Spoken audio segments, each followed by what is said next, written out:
Programme में मजीद बात करेंगे सुप्रीम कोर्ट ऑफ पाकिस्तान की जानिब से जारी होने वाले वजाती ऑर्डर की, और इस ऑर्डर की टाइमिंग चूंकि बड़ी इंपॉर्टेंट है। आईनी तरमीम से सिर्फ एक दिन पहले इस ऑर्डर का आना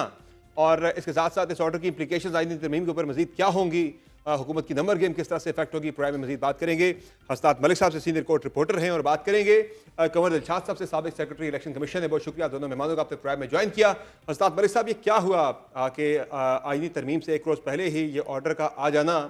क्या लग रहा है जजेस ने या मंसूर अली शाह साहब ने प्रीएम्प्ट किया सिचुएशन को? देखिए, आप कह सकते हैं कि जो आईनी तरमीम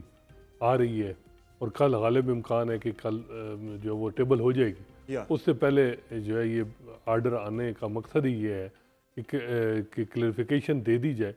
कि जो लोग सुन्नी इत्तेहाद कौंसिल से दोबारा जिन्होंने एक दफ़ा एफिडेविट दे दी हैं,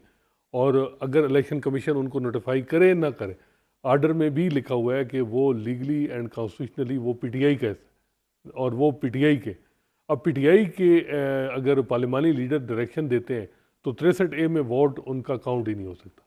तो ये अब देखना है कि इस वक्त जो नंबर गेम है उसमें मौलाना फजल रहमान भी शामिल हो जाएं,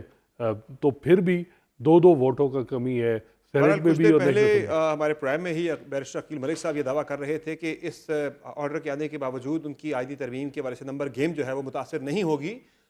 हुआ क्या है ये? कैसे हो नहीं, देखिए लेकिन वो ये कह रहे हैं कि हमारी तैयारी पूरी है और तैयारी लोग हमें देंगे। वही कह रहा हूं कि वो ये कह रहे हैं लोग वोट हमें देंगे, और 41 को वो ये कह रहे हैं कि अभी तक हम उन्हें आज़ाद ही मानते हैं, जो कि ऐसा कोई नोटिफिकेशन इलेक्शन कमीशन की तरफ से जारी नहीं हुआ। वो ये कह रहे हैं इलेक्शन कमीशन का रोल जो है supreme court of Pakistan assume नहीं कर सकते। देखिए, सुप्रीम कोर्ट की जजमेंट बड़ी क्लियर है। अगर आप कर देंगे ये, फिर मामला फिर सुप्रीम कोर्ट में आएगा, और मेजॉरिटी जजेस 8 ये हो गए, और इसके अलावा भी आप देखिएगा मेजॉरिटी जजेस ने चैलेंज हो जाएगी, आप कह रहे हैं, और चैलेंज होने के बाद फिर मेजॉरिटी जजेस जो हैं, चूंकि वो फैसला ऑलरेडी और ये इन बुनियादों पे, टेक्निकल बुनियादों पे भी स्ट्राइक डाउन हो सकती है। और आगे अगर इसका कंटेंट देखना होगा, वो पैकेज मजे की बात है, एक अदलिया के हवाले से तरमीम आ रही है, पैकेज आ रहा है, उसका ड्राफ्ट किसी के पास नहीं है। इवन आप गवर्नमेंट के लोग, मेन जो रेलिवेंट लोग हैं, मिनिस्टर्स हैं, उनसे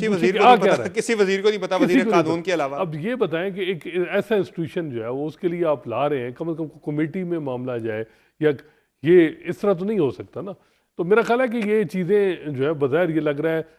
इन 8 जजेस के लिए चैलेंज है, वो चीफ जस्टिस काजी फैसला है, तो वो बज़ाहिर हुकूमत को भी जिस चीज़ का एतमाद है वो चीफ जस्टिस काजी फैसला की वजह से है। तो लेकिन मुझे लग रहा है कि ये जो तरमीम का मकसद है वो सिर्फ और सिर्फ स्पेसिफिकली काजी फैज ईसा साहब की रिटेंशन नहीं है, बल्कि बज़ाहिर लग ये रहा है कि मंसूर अली शाह साहब का रास्ता रोकना भी इसका मकसद है। बिल्कुल, मेरा ख्याल है कि जो ये इस वक्त जजेस हैं, जिस तरह बताया जा रहा है कि सेपरेट कॉन्स्टिट्यूशनल कोर्ट की बात हो रही है, अब उसमें जजेस की अपॉइंटमेंट भी नए जज अपॉइंट होंगे, और ये अपीलेट कोर्ट बन जाएगी। तो फिर देखना होगा कि क्या ये इंडिपेंडेंस ऑफ जुडिशरी को वायलेट करेगी, या इस पे फिर ये मामला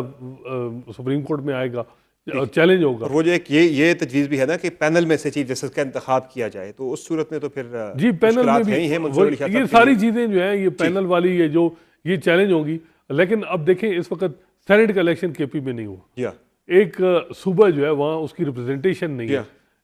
उसके अलावा आपने रिजर्व सीट नोटिफाई नहीं की है, और जिन हालात में आपने देखा है कि आप 13 जनवरी के बाद जितने फैसले देखें, रिकाउंटिंग का फैसला देखें,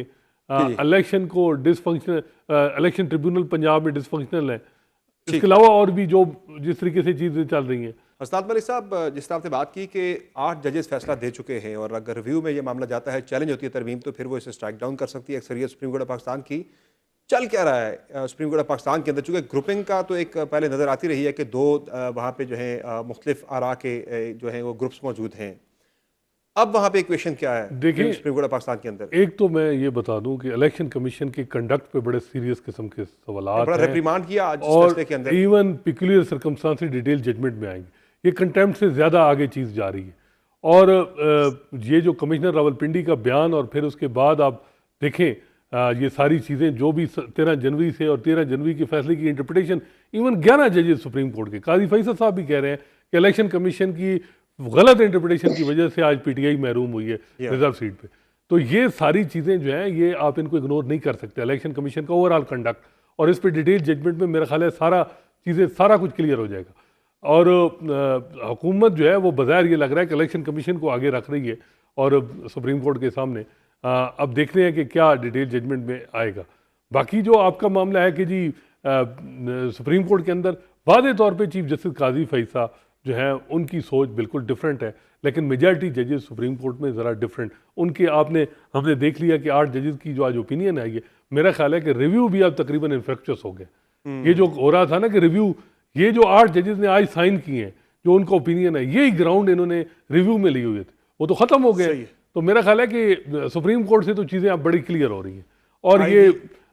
मुझे लग रहा है कि उनको भी अंदाज़ा है कि ये इंडिपेंडेंस ऑफ जुडिशरी पे अटैक है और इंडिपेंडेंस ऑफ जुडिशरी सीलियंट फीचर है आइन का। इसमें आइन की तरमीम बेसिकली पीपल मैंडेट की बात हो रही है, जिसकी वजह से आप ये कहना चाह रहे हैं कि सुप्रीम कोर्ट ऑफ पाकिस्तान के अंदर से मेजॉरिटी जजेस ने अपनी सोच जो है इस ऑर्डर के जरिए बता दी है कि वो इस आईनी तरमीम को बड़ी शक की निगाह से देख रहे हैं। देखिए ओवरऑल ही जनवरी 13 से जो कुछ होता रहा है वो आप अभी डिटेल जजमेंट में आइए देखिएगा, और जो ड्यूरिंग द प्रोसीडिंग जो रिमार्क्स आए और इसके अलावा कहा गया कि बड़ी अहम पिटीशन पेंडिंग है, तो ये सारी चीजें कहाँ जाएंगी।